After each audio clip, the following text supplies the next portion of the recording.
Début juillet, Clermont-Ferrand est devenue la capitale du développement territorial en accueillant le colloque de l'ASRDLF. Dans la foulée, près de 200 personnes françaises et québécoises se sont réunies pour réfléchir autour de la question des liens entre ville et campagne, à l'initiative des réseaux ruraux Auvergne et Limousin, en lien avec 9 autres régions françaises, notamment Basse-Normandie et Rhône-Alpes.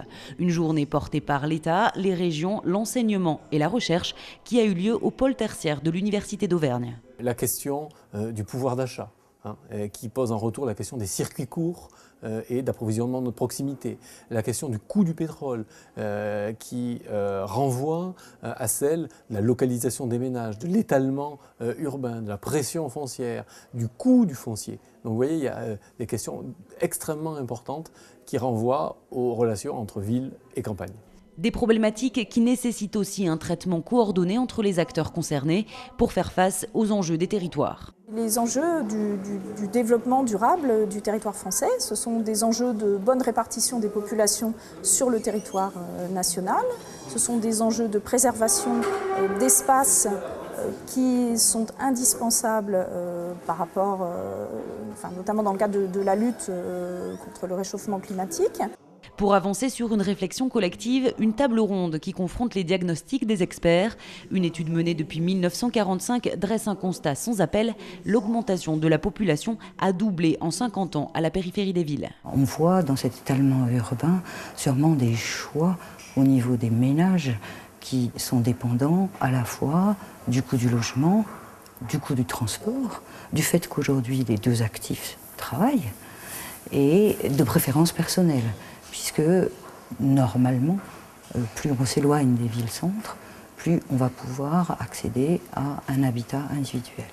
On assiste à une évolution des activités productives du milieu rural. La campagne n'est pas seulement agricole, mais aussi sylvicole, industrielle et artisanale. Elle répond aussi à d'autres attentes résidentielles et récréatives. C'est l'air pur, c'est l'eau, c'est des espaces pour les déchets, c'est la production d'énergie à travers la biomasse, et que cette fonction-là, elle va s'amplifier, elle va démontrer que finalement les liens entre la ville et la campagne sont des liens indissolubles. Je veux dire, ils ont un destin commun. Mais les habitants des campagnes ont des attentes différentes et de plus en plus complexes au vu des changements de la société. Une évolution qui est parfois à l'origine de conflits. L'un va vouloir une crèche, l'autre va vouloir un espace naturel, le troisième va vouloir une infrastructure, etc. Ça, c'est le problème principal. Mais il n'en demeure pas moins qu'il y a une importance des urbains dans les campagnes. Mais ce n'est pas les urbains qui viennent. C'est les urbains qui sont en mobilité, c'est-à-dire les touristes ou les mobilités longues. Et puis c'est également les urbains qui ont un avis sur ce qui doit se passer à la campagne, même s'ils n'y sont jamais allés. Et pour faire avancer les réflexions et mettre le monde de la recherche en interaction avec les acteurs du développement territorial, 5 ateliers. Les mobilités dans les espaces ruraux, la pression foncière et l'agriculture, l'utilisation des ressources agricoles et sylvicoles, l'offre récréative et enfin l'adaptation des services au parcours migratoire. À chaque fois, des témoignages qui alimentent les réflexions. Que les choses ne sont pas figées, que les territoires changent, les populations changent de plus en plus vite. Et il faut se débarrasser d'une certaine façon de créer des catégories pour essayer d'interpréter le réel. Il est clair que s'il n'y a pas de remise en cause dans la façon dont fonctionnent les liens ou les rapports sociaux, il n'y a pas de progrès possible. Partie prenante des échanges, une délégation de Québécois, une douzaine de personnes venues partager leurs idées, les solutions pour l'accueil des jeunes par exemple. Au Québec, on a mis en place tous des dispositifs qui s'appellent Place aux jeunes, qui visent justement à accompagner les jeunes dans leur décision de revenir.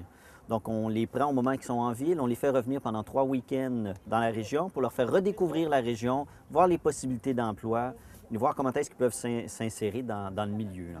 Et l'expérience a d'ailleurs été testée en France. Les liens entre la ville et la campagne sont inextricables. Pour répondre aux nouveaux enjeux qu'impose le changement de la société, il faut encore les développer.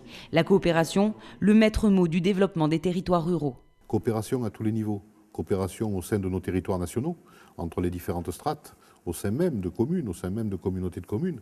Je crois qu'il faut intégrer dans les discussions, dans les prises de décision, parce qu'il y avait des conflits hier, il y en a aujourd'hui. Mais pour régler ces conflits aujourd'hui, il faut intégrer tout le monde. Ça va des acteurs politiques, aux associatifs, aux professionnels, qu'ils soient agricoles, industriels, économiques, à tous les acteurs économiques. Je crois qu'il y a un besoin de coopération à tous les niveaux. Et cela nécessite de mieux travailler ensemble. La journée interrégionale des réseaux ruraux l'a prouvé. C'était une première. L'appel est lancé pour renouveler l'expérience.